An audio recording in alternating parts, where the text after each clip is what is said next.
Today's fairy tale attempts to answer the question, why is the sea salt? There are many variants, but the one we're looking at mostly is from Norway. The answer is pretty much people being terrible. There's two brothers, one is rich and one is poor, and on Christmas, the poor one goes to his brother begging him for just some food for his family for Christmas. The rich brother is bitter, doesn't want to help him, so says, okay, I will give you a filch or a whole side of bacon if you do what I tell you to. The poor brother says, I'll do anything, thank you. And so the rich brother gives him the side of bacon and says, all right, go straight to hell. So the poor brother says, well, I gave my word, so guess I'm gonna go find hell. Travels a whole day, comes to this house at dusk where there's like a really bright light inside, and so he says, maybe this is it. He knocks on the door and there's an old man who says, hey, where are you going? And he's like, well, I'm trying to go to hell. The old man says, well, you've come to the right place. This is the entrance to hell, but let me help you out.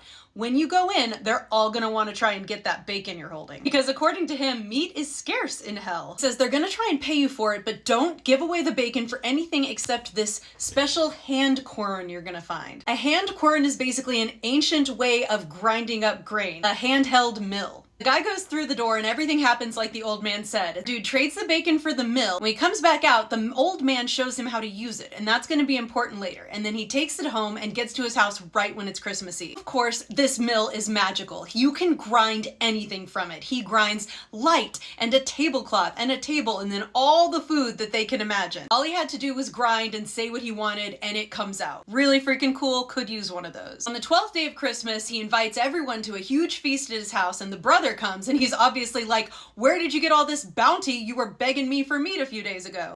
At first, the brother tries to keep a secret and won't tell anyone, but it said later in the evening when he had gotta drop too much, he brings it out and just shows everyone how his magic mill can make anything. The rich brother obviously wants it, and so he starts to bargain for it, and eventually the poor brother says, okay, you can have it for $300. I need to keep it till harvest time, because he's thinking I can grind out enough food and drink to last me the year till then, and he purposely plans on not telling him exactly how to use it. When the rich brother finally gets the mill, he shows his wife, he starts to grind it, and he says, grind herrings and broth and grind them good and fast, because that's what they want for dinner apparently. And so the mill does it, but the brother didn't tell him how to make it stop. So just herrings and broths, just fish and liquid are everywhere, filling up the house. He has to get out of the house before it kills him and runs down the road with broth and herring roaring like a waterfall after him. He gets to his brother's house and he's like, if this thing keeps going for another hour, we're all gonna die, please take it back. And he says, I won't take it back unless you give me $300 more.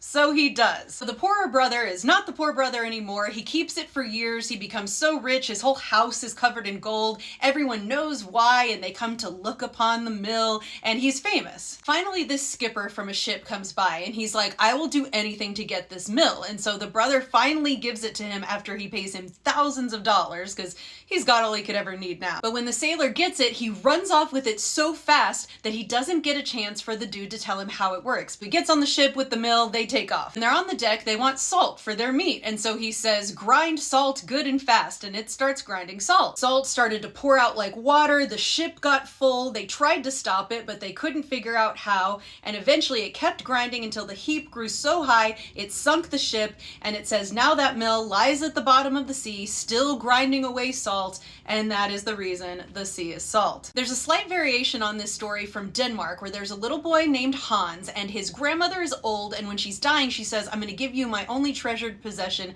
which is a coffee mill that will grind anything magically that you want it to. In the previous story, they never tell us what it is to get the grinding to stop, but in this one, it's pretty simple. You say, grind a house, little mill, and it'll grind a house for you, which is what Hans does once his grandmother's gone.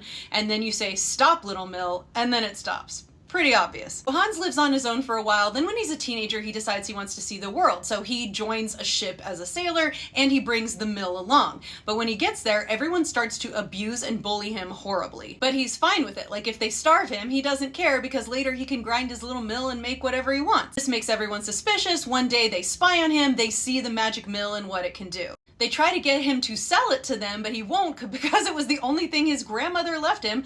So they murder him, they throw him overboard, and they tell it to start grinding some salt for their meat. But because they killed him before they could figure out how to make it stop, the same thing as the previous story happens. It grinds and grinds until it sinks the ship and it's still in the bottom of the ocean grinding now. There's one more variation from Germany where it's specifically the captain that kills the boy for the mill, and then the way he tries to get it to stop is just kind of cool and funny. When the mill won't stop grinding the salt, it says he grabbed his sword and chopped the mill into tiny pieces, but behold, every piece became a little mill, and all the mills ground out the grains of salt. And that one has a cool ending. It says, "It was soon over for the ship. It sank with the man and all the mills. They are still grinding out grains of pure white salt at the bottom of the sea. And even if you were to shout the correct command, they are so deep that they would not hear it." And that is why the seawater is salty. If you're interested in the scientific reason and you feel like Googling it, this is what it'll tell you. Rainwater carrying minerals from the land into the sea. It's actually pretty cool, so, you know. But the fairy tale's cool too. As always, check out my book, A Retelling of the 12 Dancing Princesses, and my podcast. All of my links are in the bio.